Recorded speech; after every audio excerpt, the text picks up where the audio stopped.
Enemies of the State, Episode 2, August 17th, 6:12 p.m., Tuesday.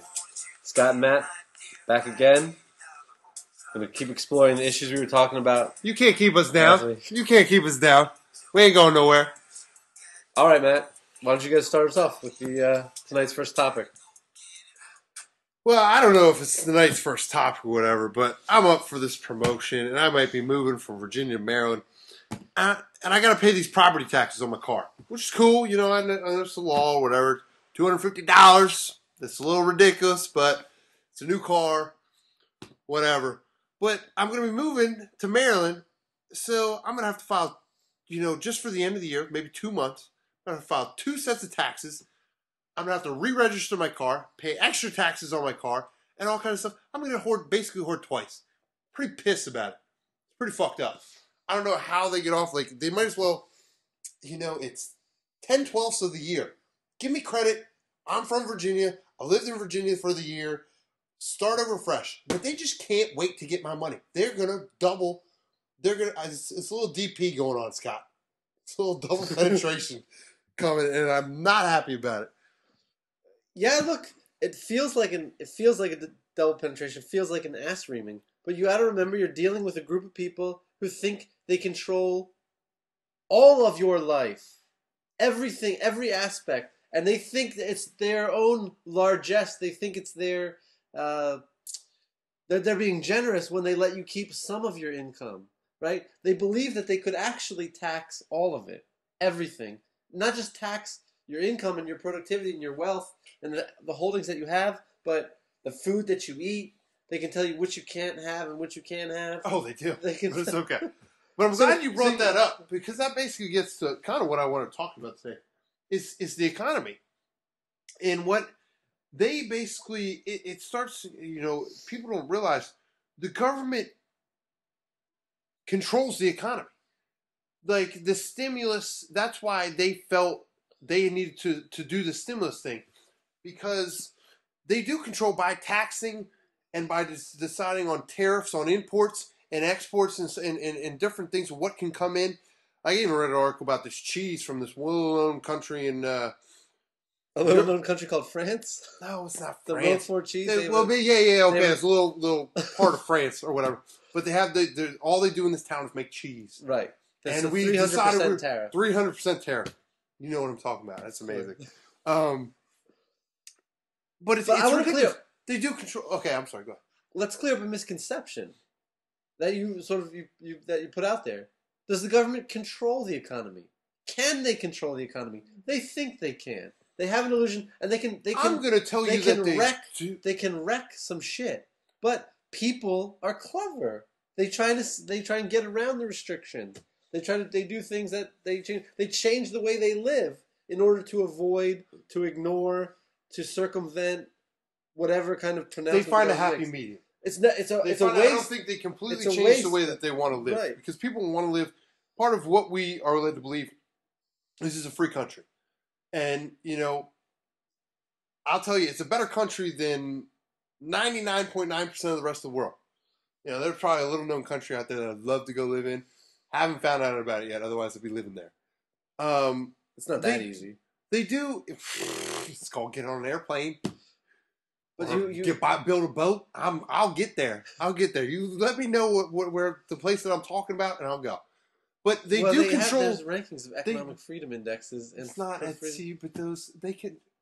So are you really telling me it's not that simple? They control those and they make those things. Okay. They do by deciding by deciding what products we should buy or can buy, whether making it illegal or by setting tariffs or taxing different products differently and different stuff like that. That's the only reason Harley Davidson exists, actually, is because back in the day,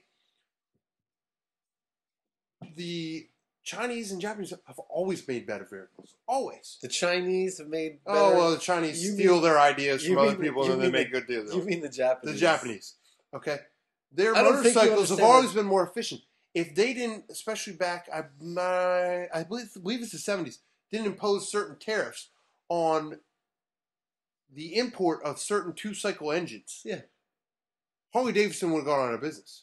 It's a huge thing nowadays. It's a huge thing because you buy an American motorcycle, you have a Harley-Davidson. It's a huge thing. The only reason those things are huge because they still make a shit ton of money on them because Japan can't compete with the tariffs of their two-cycle engines coming into the country. And they decide, marijuana is illegal, so no one can use that. You gotta go buy alcohol, or you gotta do this, or have that, or They decide what we can and cannot do. Therefore, decide what we can and cannot buy. Because along with the tariffs and taxes that they impose on certain items. So when you go into a store as a consumer, you say, okay, these two products, they have the same kind of thing. This one is $100 less. I'm going to buy this one because it's the same. It's just good quality. It's the same size television, or it's just the car has just much fuel, whatever. Right. It's cost $100 less. Well, that's because of the tariff. It's not because it's a better product. It's not because it's going to treat you better or last longer. It's because it costs $100 less. And you're talking about at the end point, right? The consumer at the end point, or the actual consumable product. But the tariffs affect the factors of production as well. The things in the higher stages of production.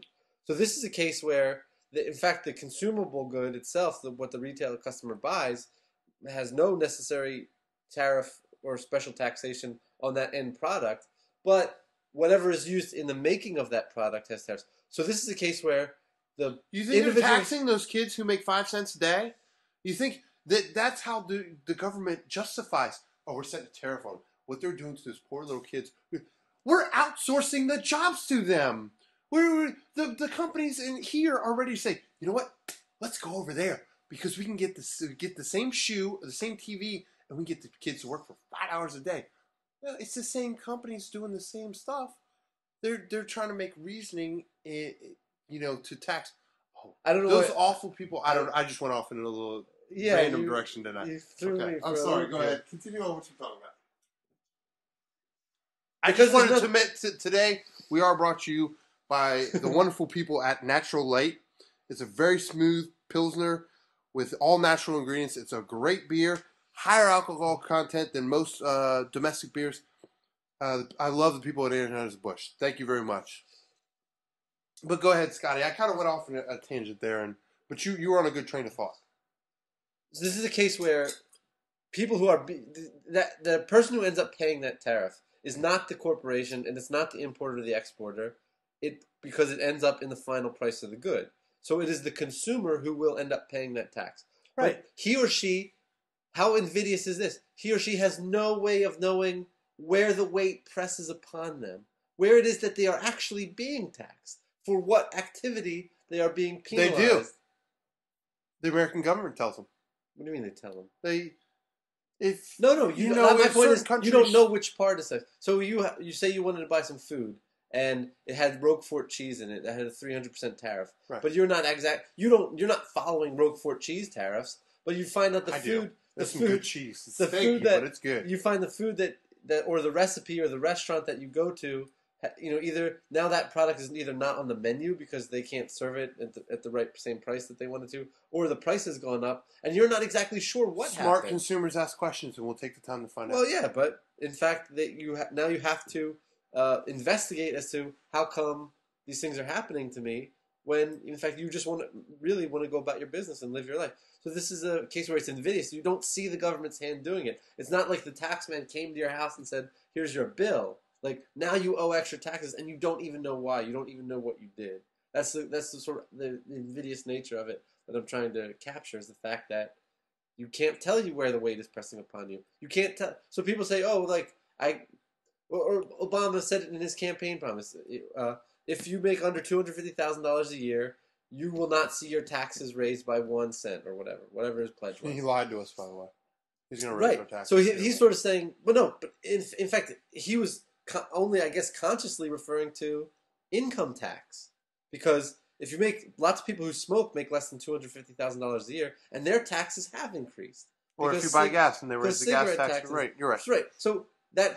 So he is sort of trying to consciously steer you into believing that the only taxes you really pay are your income taxes, when in fact you're paying massive amounts of taxes all along the supply chain, not just in sales tax, excise taxes, but also in tariffs and tariff penalties that are sort of being implicitly put into the price of the goods you pay for. See, I mean, but you can't imagine how much I research am is going to taken reach about out to, especially to all the smokers in Maryland.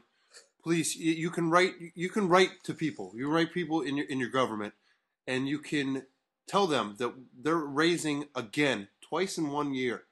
A 200% increase in the tax on cigarettes in Maryland is a joke, and it's not fair to the people. I work and may soon live in Maryland. It is ridiculous. I will not spend a dime on cigarettes in Maryland, and it's rough on me because I have to get across the Virginia border to buy cigarettes again. I got to sit in traffic, and I want to start killing people. I do. You need a cigarette while you're sitting in traffic. I know it. It's an extra $1.50.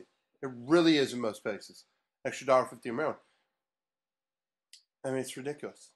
And why? The cigarettes come from Virginia. The People's Republic of Maryland. It's not that Maryland. far. I will drive the cigarettes to Maryland for Maryland if they want me to do that. Then I won't ask it to be for the people. It's ridiculous. Look at you, you're regular humanitarian. You know, because people think cigarettes is a big deal. Yeah, they're an awful product and they're going to kill you. But if you want one, have one. That's God bless America. We were built on tobacco. Yeah, for sure.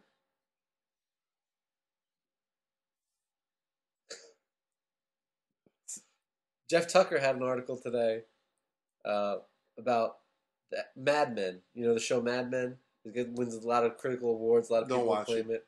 But it talks about what happened, what life was like in the 50s.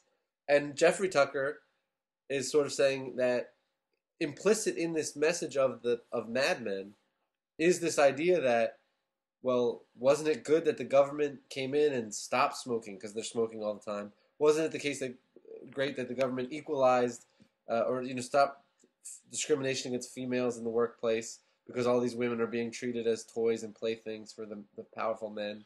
And then Jeffrey Tucker goes on to say the trend before the government got involved was, towards more equality, towards better health and safety in workplaces, towards more wealth for generally living. And this happened too with civil rights, right? Between 1945 and 1965, the black population was getting richer. They were getting better educated. They were getting more economic opportunity. And it was only then, 20 years as this trend was going to increase, that the government sort of got involved with civil rights legislation and, Lyndon Johnson's Great Society. But after that, the progress that went from 45 to 65 stalled out, right? And so we sort of sit with the welfare programs. The dissolution of the black family started because of these government programs. So the government isn't initiating anything. It's jumping on the bandwagon that's already in motion, and then it's fucking it all up. Like it can't fix these things. I kind of got most of what you said, and I think I understand you. And I kind of want to take that to talk about the mob. Now I want to talk about the mob in two ways. I want to talk about the mob, about the majority of people's interests, and I actually want to talk about the mob as an organized crime. Well, then we can refer to that as the mafia. Can we refer to that as we can call that the mafia. The mafia has always had, I feel, listens to the American public because they honestly make... Or the Sicilian public? No. They make... The way that they operate and the way that they make money is everyone wants to think about them as just gangsters who kill people and they don't have rules. And they do have rules. Especially the Sicilian mafia. Especially, very organized crime families. And the way that they operate and the way they do things, they do have the heartbeat of America because they make money off the heartbeat of America. Because people want prostitutes. I got news for you. All you ladies out there and all you Christian men who out there have one, guys want women. They want to have promiscuous sex with women. People want drugs. People want to drink alcohol when alcohol is illegal. People want to be able to sports bet. Guys love the sports bet. There is no greater thrill to... Sports are boring unless there's Listen, betting. I know. You are like one out of a bazillion men, except for my other friend Chris, who don't like sports. All other guys in America, besides you and Chris, like to watch, go to, and bet on sports. It can be highlight. It can be ping pong. It can be football, baseball, basketball, anything. It can be water polo. It doesn't matter. If you can bet on it and you can watch it and you can go to these games, people want to do that.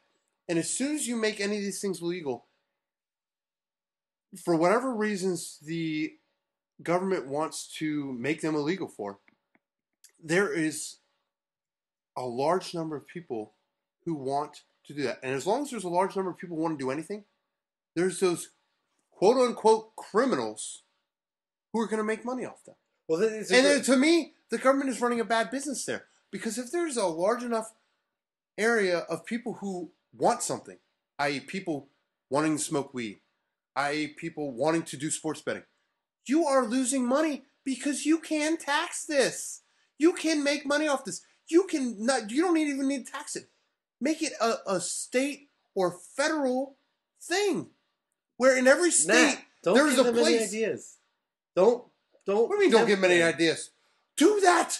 I want to be able to do these things. I want to be able to go drive down the street from my house. I want to get online on my thing. And I don't want it. Yeah, I can gamble and make money off poker. They're trying to make that more difficult for me to get money. Why is that a problem? Yeah, look, I agree with you. But okay, if you want to set limits, these are all why, things, if I want to place money on the Redskins to win, these are all things that are none of the government's business. Now, of course, you could say, yes, as preferred to an outright ban, maybe the government could regulate it. But I'm sort of saying, don't advocate that. That's where the mafia is our friend. People don't realize. Yeah, of course. Because they pay off the police and they take care of the people. Well, of course, I'm talking back in the day. I don't know how it works now. But, you see movies and read or stories about Al Capone and the way they used to organize things and the way they do things. Did you know Al Capone was the equivalent of a billionaire? Yeah. If Al Capone was existing, he would be a billionaire. Yeah. His business... Alcohol empire. Was ridiculous. And people want to do... Prohibition sucks. Yeah. Prohibition is a loser for everybody. End prohibition now. Once again, I want to thank the good people at Natural Light. Right. Well, why? Great, cheap, smooth-tasting beer. Why? If you don't drink too much, you won't get a headache. They'll continue to lobby for marijuana prohibition because people can legally get marijuana. They will substitute away from drinking beer. I disagree. I disagree with that. I think they counteract each other. To me, I know they're both depressing. No. Right. One's a stimulant. One's a... No. I take that back. I'm not going to get into all that. They probably pay lobbyists. We'll have a drug and alcohol episode. We'll get into all that. But I'm just talking about the mob had it right back in the 20s and 30s. They had it correct of how to work. They had a great business and they ran it properly. They knew how to grease the wheels of society and give people what they wanted. And that's all I'm asking is people, and I don't want to get into any extremes. People shouldn't be able to walk around the street high on PCP and come into work like that and walk around with Uzis high on PCP and in a school zone. Like, they shouldn't be allowed to do all that. I understand. There needs to be certain laws and restrictions. You kind of disagree with me a little bit on that because you think people should be able to do whatever drugs and own whatever firearms and have all that. And, I'm all about drugs and firearms and schools, but not all in the same kind of mix. But nobody would really actually do that. I mean, there would be if they would do it. There's donks everywhere. There would be one guy. But the government can't prevent that, right? So the government isn't. I'll snipe his ass from right. So private property owners are responsible for securing their private property. It's that simple. Most people, in fact, are not PCP users and Uzi toters or simultaneously. Well, you don't know. If PCP both of them are very easily accessible, then it's another world we live in, obviously. I think they're just as easily accessible for anybody today. But, that goes to the thing where if the mafia ever got a line, the mob, i.e. people, the groups of people would rise up against that. The only reason the mafia or organized crime has ever been able to exist is because the mob, American society, is willing to fund them. And it was willing to say, you know what? You are offering me things that I am not normally able to get on the open market because the government has said, I cannot buy these things in this today's economy. I cannot buy my Uzi. I can't buy my marijuana. I can't buy my grain alcohol in Virginia for some reason, but Pennsylvanians can drink it. Who knows? Don't even get me started on that. But it's like, why is this all okay? And they are having a selective economy, essentially. The way I look at it, I don't know. You're in banking, you're in investments and stuff like that. I don't know, but it seems to me like they pick and choose what is good for me to buy. Yes, and what I should be buying, and they point me in that direction. Okay, so there's sort of this case. Okay, so and we've been doing it the whole episode. We say they when referring to the government as sort of this monolith, and we sort of have this monolithic vision of. Do you see what is the monument when you drive into D.C.? Is that not a a monolith? Yeah, it's a monolith. Okay, that's our first president who does not believe everything that his beliefs are not what they believe now, and not what they are preaching now, and not what they would lead the masses to believe. Sure, he didn't believe any of this stuff. He was a great man, and to put up that thing to him, I'm upset about. But we can get into that. Well, I think there definitely needs to be an episode of reassessing the presidency, which is sort of because I'm not even getting started with you with Abraham Lincoln, but okay. I would love to talk about it. But I mean George Washington too. Okay, good. I think we'll talk about George Washington. I'm not getting started with you. I think he cloaked it. Why not? Because you'll get us both arrested. They're really. But I think George Washington cloaked it too, dude. No, he stealthily got it was his personal moral popularity and authority that allowed the Constitution to get passed. Otherwise, we would still be under the Articles of Confederation and be much happier for it. That's why we wouldn't have lasted as long as we would have. I don't think. We would have been, if we did, we would be. Yes, I would agree. We would be way happier, but we would not have gotten the Treasury. If he didn't get those rules passed and was able to help his boy Hamilton and some other people, we would have been in big trouble. We would have had no money. Who would have had no money? Anybody. The money people were carrying around was fucking kindling. No, if they were holding around Continentals, which were government bonds. Right, and if the Constitution get passed, then there was no nation. Then they couldn't become dollars. And the government bonds that everyone sold, when there's no government, are worthless. Of course, there was still Pennsylvania, and Pennsylvania was fine, and Virginia was fine, and Georgia was fine. Some of the other states were fine. And Massachusetts was fine. Okay, will you name? How many would you just name? 4 states out of? There were only 13 colonies. They were all 4 out of 13 is not good. No, who would have been hurt? People who lent money to the government, who lent money to the rich white people. Congress. Yeah, the rich white people. So you're just gonna thank you for starting our new nation. You're poorer than poor guy. First of all, I don't thank them for starting the new nation. There was no reason to see. But this gets to what we were talking about, because by doing all that, by passing the Constitution and all that, it started the economy. It didn't start the economy. I think it did. It started our economy. It started because we came under $1. Because who said, what happens when I come up to visit you in Pennsylvania and I have Virginia dollars? And you have Pennsylvania dollars. You say, you know what? Your Virginia dollars to me, and you got to give me 2 to 1. Because that's not worth as much, because your state's hurting. My state's awesome. No. You got to give me 2 to 1. It wasn't Virginia dollars or Pennsylvania dollars. If you had notes, they were issued by a bank. They were the bank's notes. and they were circulated between banks, and the notes themselves represented a claim on hard asset. So I could, if it was a bank that would be hard for me to go to, because my bank is from Virginia. Confused with North and South notes there. I'm sorry. What? I got to get a little confused with North and South notes there. Yeah. Confederate money. Well, first of all, we're in. I'm talking 1770. Yeah. I'm with you. 1780. The 1780s. So this is a country governed by the Articles of Confederation, right? And it's doing happily and it's fine. I mean, the country existed for a decade. People were living their lives. Farmers were farming. People were growing. I'm sorry, when you're talking about 70. Babies were born. The Constitution ratified in what day? It was written. The Constitutional Convention was called in 1787, and it was ratified in 1791. Okay. That was when Washington took office. So you look at me like I'm crazy, but I don't know all that. From 1775, I bet you.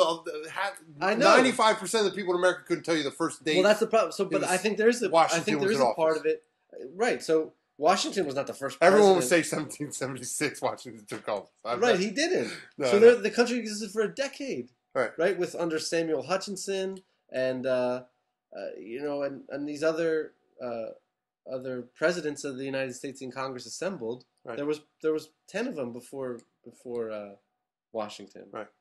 But they are ignored from history, and I think because they cloaked it. They don't want you to know about the fact that there was how decentralized government was working. They cloaked it. Those delegates were sent to Philadelphia. You're a part of that secret society. And anytime you want to let me in any of those secrets that's going on, I'm not going to mention it on the air here or anything. But you're a part of those people. And anytime you want to start sharing your secrets with the rest of society, you are more than welcome. Unburden yourself. Unburden yourself. We are more, but until you guys want to keep the cloak and dagger stories going on and stuff like that. No, look, I'm no fan of George Washington. I mean, people like the same thing. We have a reverence for presidents. He certainly said some very nice things in his exit speech. He certainly said some very nice things, about government and force and violence. But when they held the Constitutional Convention, they were sent to propose strategic changes in the Articles of Confederation. They met the first day. They took a vow of silence. They entered into a conspiracy to say, "Look, we're really here to usurp the authority that we don't have, and scrap the Articles of Confederation and draw a new compact for this nation." They kept it secret for 2 years. They met on the second floor. They had a media blackout. They didn't tell anybody. I mean, and they only presented it when they had finished the document 2 years later to the United States Congress assembled. And what did they ask for? Not ratification through the existing state legislatures. No, they asked for a plebiscite because they knew that they could pull it off because George Washington could pull it off on the rubes. Because it's George Washington. We love that dude. Do you realize this is why I didn't want to do this whole thing with you in the first place? You know too much. And you start saying things like this, and you just probably blew some people's minds. People who actually understand what you just said. Like, they're going to come get us. The Constitution. And they're going to, listen, because you're totally, you're right, but people don't know this. But that's common. That's not a secret. It's not in esoteric. Books. People don't read books. No. I don't read books. But you did know that they met to change the Articles of Confederation, and they decided to write the Constitution, right? Yes. We teach that to kids, but nobody teaches. What does that imply? If you really think about the steps it takes for these dudes to go in there and say, "We got orders from our bosses to tell us to do this kind of work, but fuck that." George Mason was nobody's bitch. Well, he didn't go. Okay. And Patrick, but this is what caused... There's a couple guys in there. But this is what caused... Who are the people that I like to assimilate myself of course, to. Right. Who were nobody's bitch. Patrick Henry said... what did he say about the Constitutional Convention? It's a fucking dog and pony show. He says, "I smell a rat." Yes. Right? Because he knew they're not... Something is wrong up there. We haven't heard reports. They're not reporting back to the states. He's governor of Virginia. He says these people are not exactly like what we say now when they're passing health reform bills that we can't read on the internet. Why can we not read what they're talking about passing on the internet? Why can I not know? And why are they going to then try to tell us, but don't worry about this? Okay, here. This is a tough thing. Why won't that matter? Oh, you all right? Yeah, good. It's an obstacle course around here. Why won't it matter if you could read the bill? For instance, on the one of the healthcare bills that is being proposed in the legislation, Section 1233, Advanced Care Planning Consultation. A. Medicare. 1. In general, Section 1861 of the Social Security Act, 42 U.S. Code 139X is amended. A. In subsection S2. I. By striking and at the end of subparagraph DD. 2. By adding at and at the end of subparagraph EE and adding at the end of following new subparagraph FF, advanced care planning consultation as defined in subsection HHH1. It wouldn't matter if you could read the bill. It's written in bureaucratese. So you can't. Well, I completely understand. It's like I watched one of my favorite movies, The Great White Hype, the other day. Like you write contracts with somebody and people sign them, and then you come back. You can't read the motherfucker. Yeah. Like it doesn't matter. You're right, because they can write it any way they want and get it to mean anything they want at any given day. It can mean what they want today and what they want tomorrow, which is two completely different things. They can fuck me today and they'll fuck me tomorrow, even though things have changed drastically. And that's what's so great I have measles today and mumps tomorrow. It don't matter, because yesterday they covered mumps and today they covered measles. That's what's so great about Obama going around the country to these things, trying to tell you what the healthcare plan is and what it isn't. But there's 5 separate bills floating around the office, floating around Capitol Hill. They have different provisions, so he can sort of say, "Oh, if you like your doctor, you'll get to keep your doctor." Well, unless this bill gets passed, right? Like if this bill gets passed, then maybe you won't get to keep your doctor. So there's nothing to even sell because it's not written yet. Like this is a very strange. Explain this to me, because I don't understand. The government is now talking about they're going to sell health insurance. I can go get government health insurance?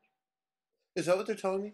Yeah. So they're going to have like salesmen who walk around and sell you insurance door to door and stuff like that. Your tax guy, the IRS guys are going to go tell you, like, "Hey, you're being audited. By the way, do you want to buy some health insurance?" Like, what's going to go on with that? Because we can assume that I don't understand. We can assume your stress level is about to go through the roof because you're going through a government audit. Well, you know what? God bless them, because that seems like they're getting more efficient in what they're doing, because at least they got one guy doing 2 things now.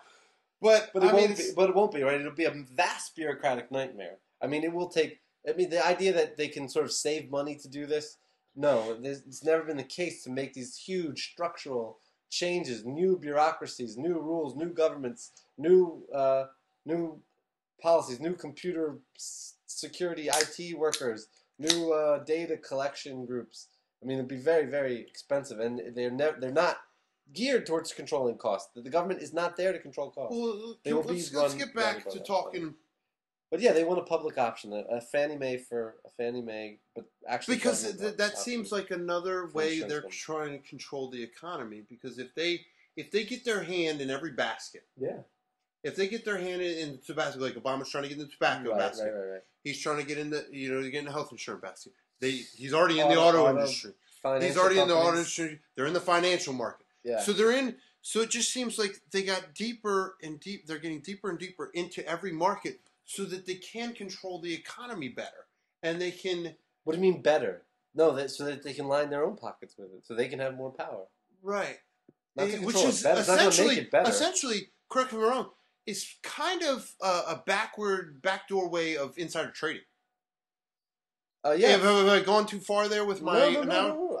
Look what they did with the Merrill Lynch and Bank of America merger, when Hank Paulson and Bernanke was sort of forcing Ken Lewis to go through with this merger. That should what happened there. The conversations that went on there, the material information that should have been shared with shareholders that was not shared with shareholders counts as. And you know what? For all the politicians out there, I want to tell you something right now.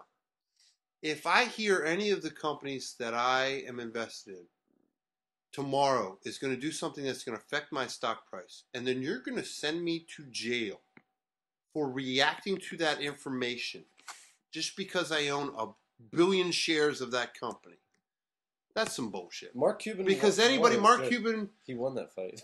Mark Cuban did win that fight. He should have. Martha Stewart should have. Because anybody Martha Stewart too, this poor lady. It's wrong. It's completely wrong, because any person, if you say, you know what, tomorrow you're going to have $10 billion less dollars or $10 million less dollars or for me, $10,000 less dollars is a big deal.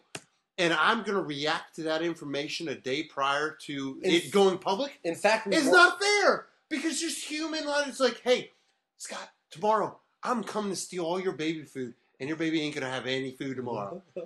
You're either A, go buy more baby food, or B, arm yourself to stop me from taking your baby food. Either of those actions, not wrong. Then you show up and say, but you were not allowed to use that information. You couldn't. You can't stop me from taking your baby food. Wait, why did you arm yourself? It was illegal for you to arm yourself to stop me because that was insider information. You shouldn't have had that information. Right. It's absolutely ridiculous. We should encourage with the stuff insider that they trading. do. We should encourage it, sir. Because you want CEOs to dump this thing. That will give a signal to everybody that something is wrong here. Because my guy that I'm paying to watch my money is going to be like, hey, Matt, I'm sorry to call you middle of your lunch. I know you hate to be disturbed in the middle of lunchtime. You need to sell right now. Sell! Get me what I can, because that saves everyone time. Yeah, those people who don't answer the phone or having sex or drunk and passed out or calling sick, they're fucked. Them's the breaks. They're fucked. Sorry about your luck. But that was going to happen anyways. Yeah. Because tomorrow when the stock opened and they said that, it's immediately plumbing to zero. At least it gives people time to get out. Right, so so information is not free, information is costly, and information is not ubiquitous. So now these senators that are voting on bills and they're calling people at midnight and 1 o'clock and know where people are going to vote on certain bills and certain things, whether it's a finance bill in the banks and Fannie Mae and Freddie Mac. Organize your finances. They're going to organize their finances. Are they going to get indicted for insider trading? Of course not. Of course not. How hypocritical is that? But I went back to the... so a lot of times in this podcast, we will refer to the government, as this monolith, right? Local, state, federal. We'll refer to it... Again, I'm going to refer to the big thing sitting in the middle as a of the monolithic mall. Entity. But other times, we have to understand that, especially when it comes to particular bills, certain pieces of legislation, certain voices are sort of talking to each other, where there will be competing interests inside the government. So it's sometimes you have to disentangle that, and there's a lot of it that is like shouting into a hurricane. So even if is it us against? Are we competing against them for organized wealth? Should we be? Should you and I should we get people together and start? Because it seems to me like they are gathering their wealth. It seems to me like they are gathering I'm not talking about like organizational. They're gathering personal wealth, not just for running for re-election, but just in general. Because after they're out of office, then they can lobby, they can talk to people, or they go speak for different companies, and it seems to me like they're gathering wealth. I'm not saying we go revolutionary. I'm not going there. Listen. Oppenheimer wrote about this, right? So there's two. Oppenheimer, you're gonna have to tell me. You keep throwing out names of people, 18, and if people want to Google or wiki people, we need to know. Give us full names. I'll put up links and readings. Links and readings on the comment section on the page. Oh, yeah. By the way, enemiesofthestate.net. You can find us. That's where you download the podcast. There's a comment section. You can respond. That's the only way they're listening to us. No, they can find it in iTunes. Okay. They could just have found it in iTunes. But enemiesofthestate.net. And there'll be links and other readings, sort of talking about today's topics. Comment section, just give us some feedback, maybe comments that you want to talk about. But Oppenheimer wrote a book called The State. I think it's called The State. In the early 1900s, 1910, 1916-ish, where he sort of talked about there's two ways of generating wealth. There's economic means, which is just creating it, sort of trading for it, exchanging, inventing, working for it, or political means, which is sort of voting for it, taxing it, sort of using your charm and your ability to make friends and allies to sort of acquire wealth. The economic means ends up making us all richer, right? When somebody invents an iPod, he personally gets rich, but everybody else gets access to an iPod, which is a pretty amazing thing. Which is an awesome thing. Yeah. But in the political means, it's very different, right? If I get something, it's because I taxed it. It's because I took it, right? It's because I sort of was able to get people to vote for it. So yes, they are competing for wealth, But they are using political means, which is the state, which is a gun, which is their power to vote. They are the top when it comes to con men. They are the tops. They're the tops. They're the tops. They con you. They con you out of everything. They take. They're great. They really take without giving a lot of times. Because I was thinking about that on the way in, and I was listening to one of my favorite radio people, Michael Savage. I just had to throw him in there. But he just got me thinking, and it was like, some of these things, if they really make a penny on government insurance or on roads, they shouldn't make a dime. They should pay the construction workers. They should pay for the asphalt and the goods and stuff like that. The government makes and loses money on a yearly basis. And that should not be like, yes, I know that they project, we're going to need such and such money this year for roads and for NASA and this and that. And we have project overruns and stuff like that. But, the government, if anybody, if they're going to really do what they do to us as a people, how can they not say, Boeing, you were building us these... Is Boeing building the F-16 Raptors? Lockheed Martin. Lockheed's. You told me this was going to cost $22 million. Yes, I know you couldn't foresee the economic collapse and the increase in certain volatile materials or this and that. Right. You told me, I contracted you to build me this F-22 Raptor for $22 million. Or $1 billion. However much the motherfucker costs. I'm holding you to that. Because if you want an opportunity to bid on my... same thing in my business. If you want an opportunity to bid on my work next year, you better hold to this $22 billion, to this $22 million, or however much it costs. Yeah. You better hold to that. Because that's what you told me. That's what I told my constituents. And that's what I taxed them on. And if they operated in a smart business sense, that's what you do. Because you know what? Next year, you say, fuck you. I'm going with Northrop Grumman. I'm going with this company. I'm going with Matt's Airplanes. Because he's going to build me one, and he says he will stick to his price. They don't hold anybody accountable. Because I don't think we hold them accountable enough. You speak on that. I'm just kind of went off there. That's how I feel. I'm a businessman. I hold people, if you tell me that's your price, and you're going to hold that price for 6 months, I don't give a fuck what happens in the economy. Yeah, you told me you're holding that price, I'm not paying $1 more. Yeah. Because I told my customers that, and they want their product. You made a quote based on that. Yes. Sure. Eat it. Next time, quote better. You know what? In the next months, you want to put your quote higher to make up that difference? Do it. I may buy from you. I may not. You said, go ahead. We don't hold them accountable. The Department, in 1994, the Department of Defense was given a directive to make their books audit quality by the end of the decade, right? By 2000. Right. But in 2005, they were still not able to have any able auditors. to or didn't want to.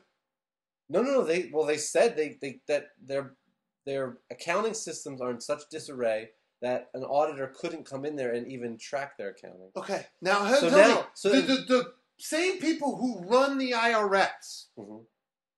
who if I tried to tell them my business, I can't let you come in here, IRS. This is not good. my I don't have system. no accounting. Yeah, I don't know what I made last year. Is that acceptable? No. So who's accountable? Did someone get fired? Hopefully, fucking 200 people got fired.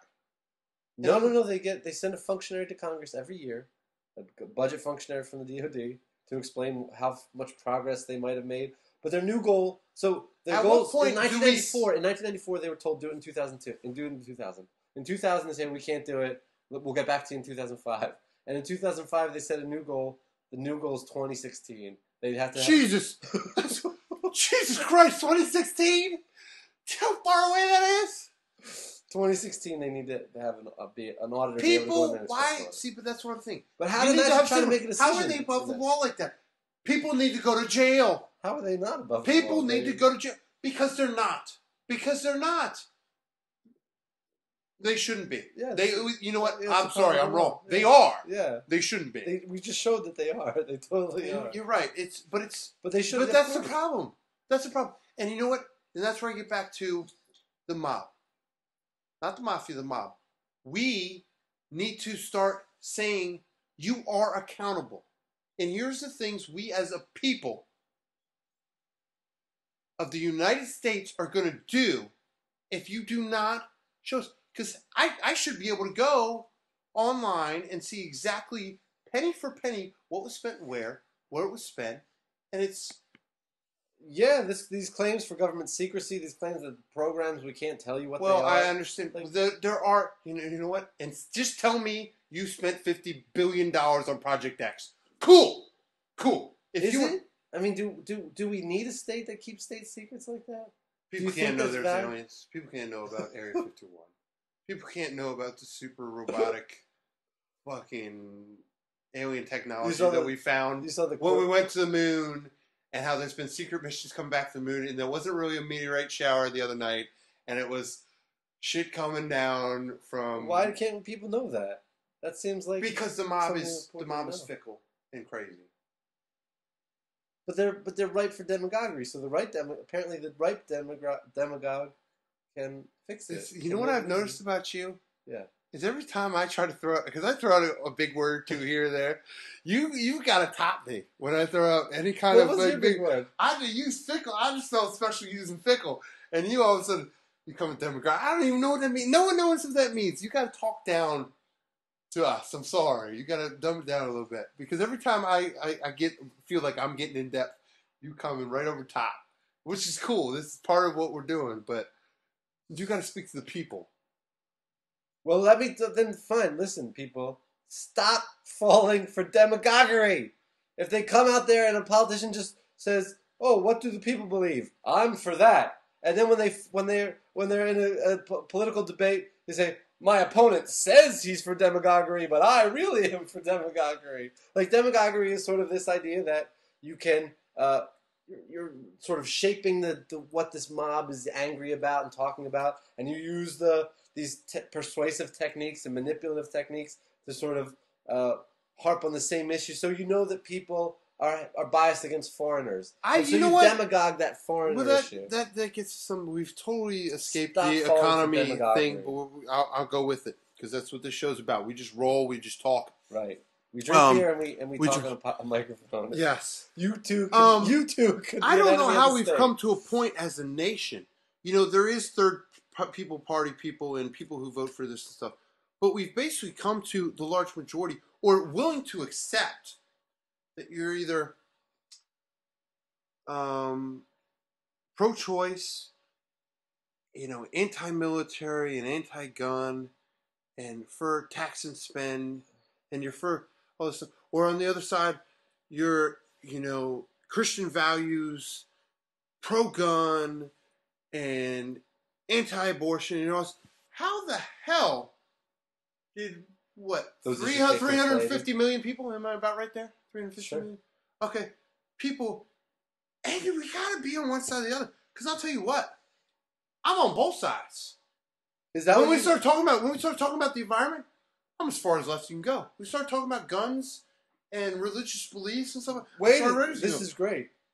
Wait a second. I don't know how. Let me ask you a question. How the hell did we get? No, because it's people, us, your parents, my parents, your neighbors, my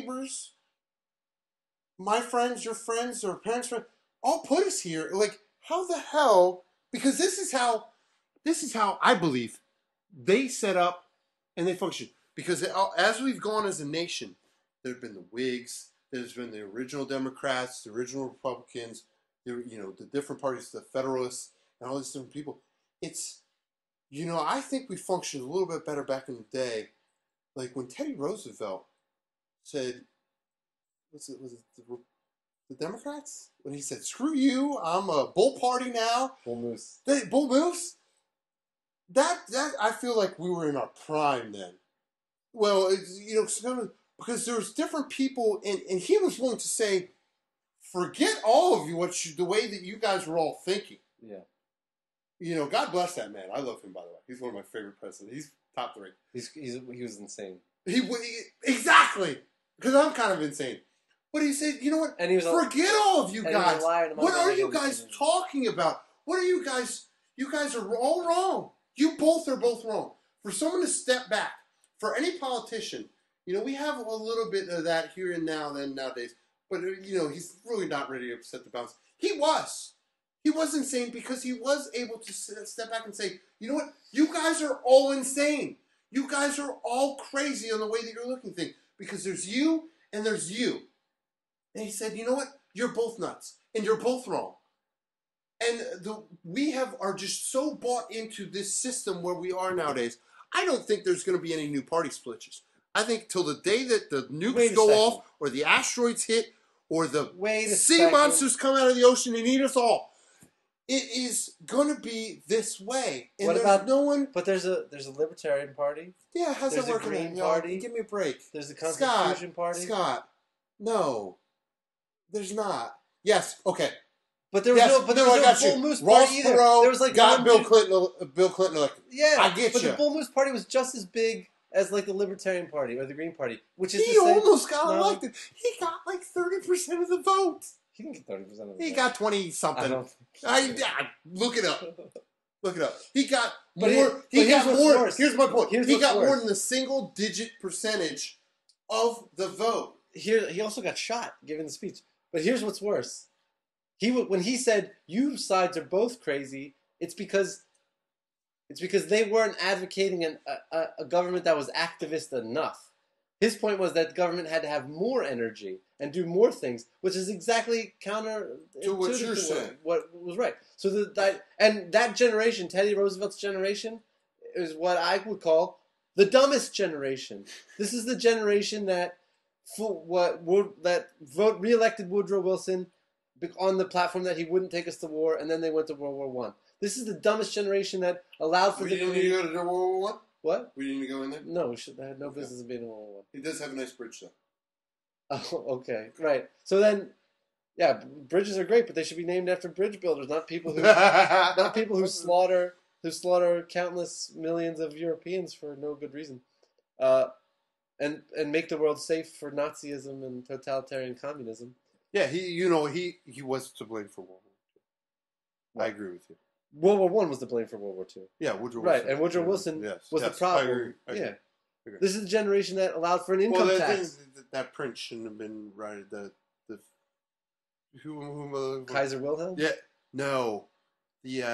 Franz Ferdinand? Yeah, he shouldn't have been doing what he was doing. He was fucking up some shit. And we'll talk about him. I know all about him. He went back. I know all about him. He was okay. He fucked up the entire world. We can go back and put all the blame on him. It's not his fault. He's just some stupid... This is great. We got here. John Denson wrote, or it gives a lecture called 6 Months That Changed the World about the Versailles Peace Treaty. About what was oh my God. That was one of the worst treaties ever. Am I wrong? No, you're right. It was one of the worst pieces of... Oh my God! But I'm talking about the generation that sort of allowed for a federal bank reserves to be established, allowed for an income tax to be made permanent and constitutional in the United States. How crappy was the League of Nations?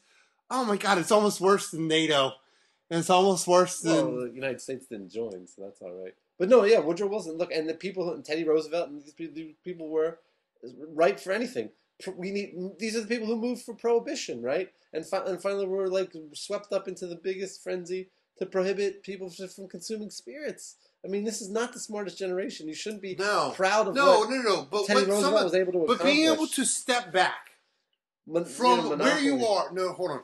But from being able to step back from where you were, and the whole two-party system brought him to where he was. And for him to step back, and for 4 years later, come back and run again, because that's what happened, correct? Yes, he was vice president. The president was killed. He became president. Then he finished out that term, finished out the other term. And then ran again. Yeah, right. That's right. Against Grover Cleveland? No. Okay, I was close there. Grover Cleveland was president. But be able to step back and say, you know what? 10 years before. I disagree with everything you guys are saying. I'm not going to fight with you about these issues. I'm going to try to do something about it. That's what I admire him for. Yes, he was a crazy bastard. Okay, but he did things. He wasn't too far off with the national parks in which some of his thoughts. Yeah, okay. You know, I love the environment. Okay. Yeah, that's where we get into your contradictions. Like you said, you're crazy left on the environment. What do you think that means? Yes, but I still want to be able to shoot stuff. But what is it? What do you think the environment is for? You should not be tearing up Alaskan permafrost for anything. You shouldn't. You for anything. This whole anything. Even for humans to survive and make the world a better place. If you know, I'll rip that shit up for you, Scott. I will tear up that entire thing. I'll bulldoze the entire motherfucker. Okay, but if we go to places like, you know, you and I had this conversation before about the Earth and us. It is a being. It is a symbiont being. The Earth is. And it will retaliate against us. I'm not talking about the Mark Wahlberg, The Happening thing. Yeah. The Dust Bowl. We get in way above our head when it comes to the environment. We get in, let's get some oil. Just drill a hole right down there. There's oil right down there. Well, you know, then you're on fault lines. You're doing crazy stuff. You never have any idea how this is affecting the environment. You know, people never hear about all the birds and shit that die over in Iraq from the oil fires, the oil spills, and all this stuff. Drilling for oil had nothing to do with oil fires. Oh, one has. They burn the oil to prevent people from getting the oil. Yeah, well, that's not good. That's not what they planned. We are still on oil. How long? How we think we're so smart? How long we got to be on oil? We got hydrogen. We got nuclear fission and fusion. We need oil. We don't need oil except to lubricate machine parts and to help me jack off. We don't need oil for anything else. Yes, I jerk off. No, with straight fucking 10W40, baby. We don't need any of this stuff. And that's where we're, again, Alexi, for you, the next episode is about space exploration and why 50% of all American dollars should be going towards NASA. Look, I'm happy with nuclear energy. I think nuclear energy is great, but I think it's pretty ridiculous that we split atoms and then we use the energy released from the splitting of atoms to heat water. Like, that's what they use nuclear energy for. Okay. I'm with you on that. They solved the problem of heating water. See, that's my problem. How steam, gentlemen, ladies and gentlemen, steam? Is that what you're running these nuclear... We burn coal to heat water. I mean, this is insanity. At least in engines, when you burn gasoline, it's making explosions. And that's part of the thing, though. Because last I checked, they solved the problem of heating water, like, I don't know. With fire? With fire? How many years ago? Burning wood? Like 30 bazillion years ago, they solved the problem. Like 100,000 years. Whatever. 100,000. I just don't understand, because we get caught up in... And you know, the economy is still all that way because we look for the shortest term solutions, shortest profitability, instead of the longest term solution with the longest term profitability. That's Who the does? thing. Everyone. All right. Everyone. You've been listening to Enemies of the State. It's 58 minutes. It's been an hour, so we're probably going to cut this episode off now. Matt's raising a lot of issues. We'll go through, listen to this. Check out enemiesofthestate.net. Leave some comments. We will talk to you next time. Thanks for listening. We're going to Mars, baby.